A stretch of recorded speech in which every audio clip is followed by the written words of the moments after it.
अब यहाँ ब्रह्मा जी रचना के कार्य कर रहे हैं, पर क्योंकि कोई कार्य आगे बढ़ नहीं रहा, संसार ही नहीं बढ़ रहा ठीक से आगे, तब ब्रह्मा जी ने भगवान का ध्यान किया। और ध्यान करने के बाद ब्रह्मा जी के एक हिस्से से स्वयंभू मनु यानी पुरुष की रचना हुई और एक हिस्से से शतरूपा यानी एक स्त्री की रचना हुई। दोनों से कहा गया संसार को जाकर आगे बढ़ाओ। दोनों को 2 पुत्र 3 पुत्रियां होती है, देहुति, प्रस्तुति, आहुति, और पुत्र होते हैं उत्तानपाद और प्रियव्रत।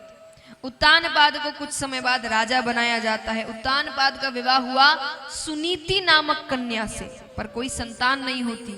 पर क्योंकि उन्हें संतानें चाहिए, को वंश आगे बढ़ाना है, तो दोनों की ही इच्छा से, सहमति से दूसरा विवाह हुआ। उत्तानपाद का दूसरा विवाह सुरुचि नामक कन्या से हुआ। अब वो सुरुचि इतनी सुंदर, इतनी ज्यादा सुंदर कि उसके आगे राजा सब कुछ भूल जाए। धीरे धीरे अब वो पहली पत्नी के पास कभी कभी जाया करता। अब यहां लीला देखिए, किस कारण दूसरा विवाह हुआ था। सुनीति को संतानें नहीं हो रही थी। यहां सुरुचि गर्भवती हुई, वहां सुनीति भी गर्भवती हुई।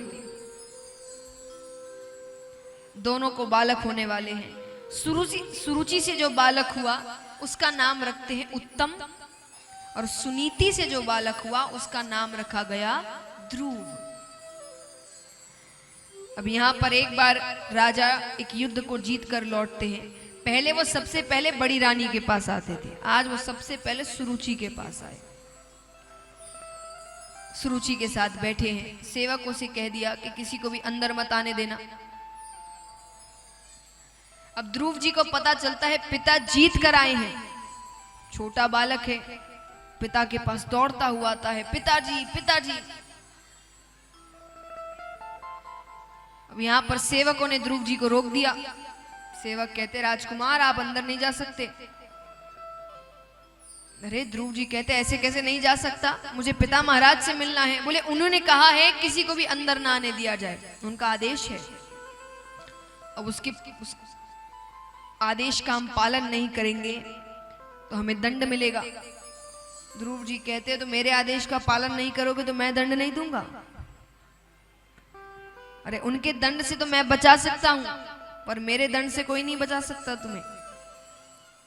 ठीक है, सेवक मान जाते हैं, अंदर जाने देते हैं। और ध्रुव जी जाते ही अपने पिता की गोद में बैठते हैं।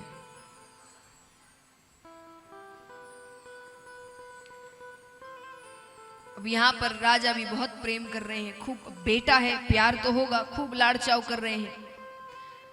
सुरुचि को यह बात अच्छी नहीं लग रही कि उनका पुत्र नीचे बैठा है और ध्रुव गोद में बैठा। उनको मानो भविष्य दिख रहा है कि राज सिंहासन पर ध्रुव बैठा है और उत्तम नीचे बैठा है। उसने ध्रुव जी के हाथ को पकड़कर नीचे उतार दिया। अब यहां राजा एक बार तो उठते हैं, पर सुरुचि को देखकर वापस बैठ जाते हैं।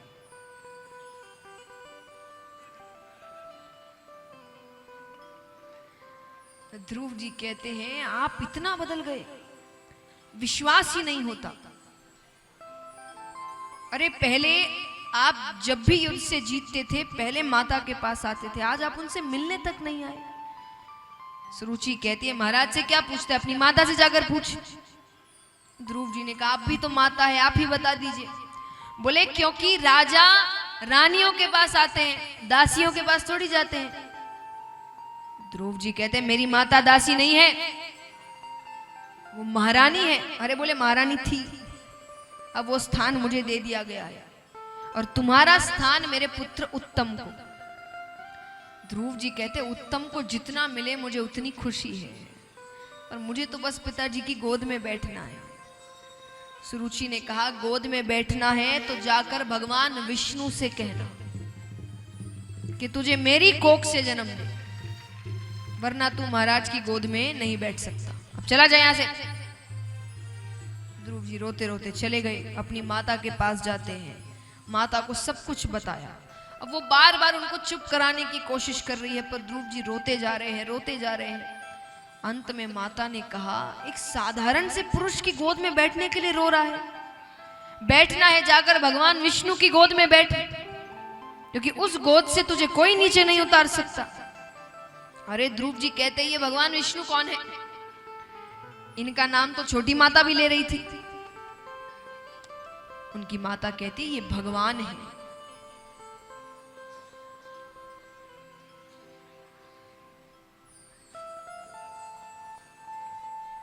भगवान को अगर प्राप्त करना है तो उसके लिए तपस्या करनी पड़ेगी।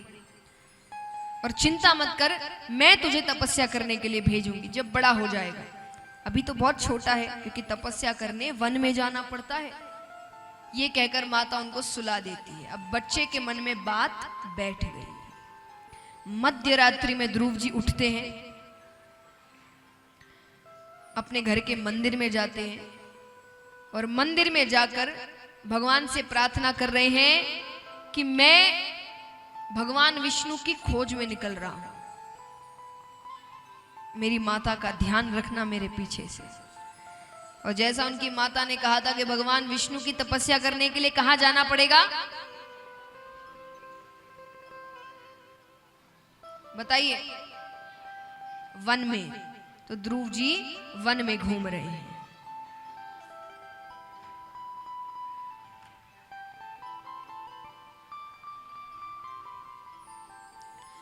अब यहां पर भगवान देख रहे हैं कि छोटा सा बालक जंगल में ऐसे घूम रहा है। भगवान ने नारद जी को भेजा कि उसकी सहायता करो। नारद जी जाते हैं।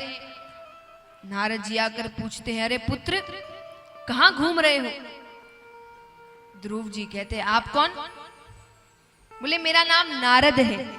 अरे ध्रुव जी कहते हैं, नारद जी आपकी तो बहुत सी कहानियां सुनाई है मुझे माता ने, आप विष्णु भगवान को जानते हैं ना? ध्रुव जी कहते हैं, हाँ जानता हूं। बोले मुझे उनसे मिलना है, वो कहां मिलेंगे? नारद जी कहते, तुम जीवित नहीं मिल सकते उनसे।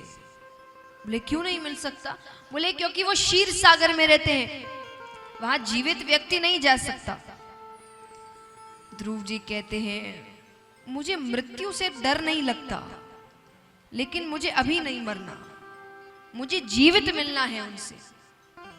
ध्रुव जी थोड़ा सोचते हैं, फिर ध्रुव जी कहते ठीक है, मैं नहीं जा सकता, वो तो आ सकते हैं। नारद जी कहते क्या मतलब? अरे बोले मैं उनसे मिलने नहीं जा सकता, वो तो यहां मुझसे मिलने आ सकते हैं। नारद जी कहते जरूर आ सकते हैं, लेकिन उसके लिए कठोर तपस्या करनी पड़ेगी। ध्रुव जी कहते करूंगा, कठोर से कठोर तपस्या करूंगा, मुझे भगवान विष्णु से मिलना है। तब नारद जी ने कहा, तो फिर कहो, ओम नमो भगवते वासुदेवाय। ओम। आपको नहीं मिलना भगवान से?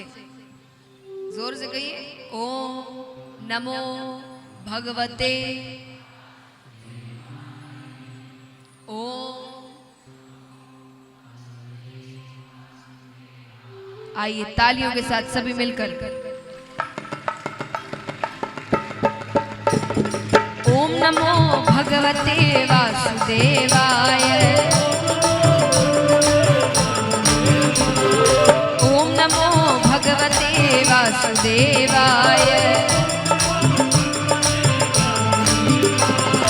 वासुदेवाय नमो वासुदेवाय। वासुदेवाय नमो वासुदेवाय। ओम नमो भगवते वासुदेवाय।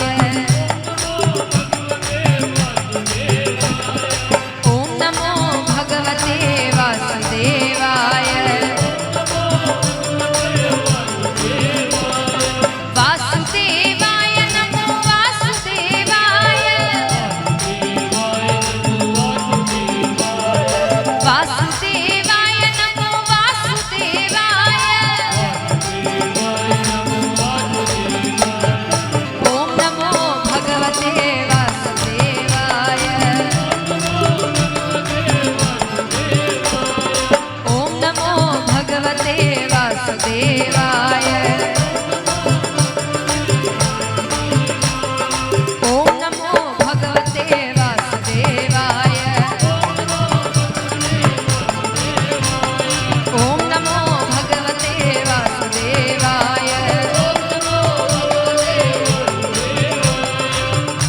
नमो भगवते वासुदेव।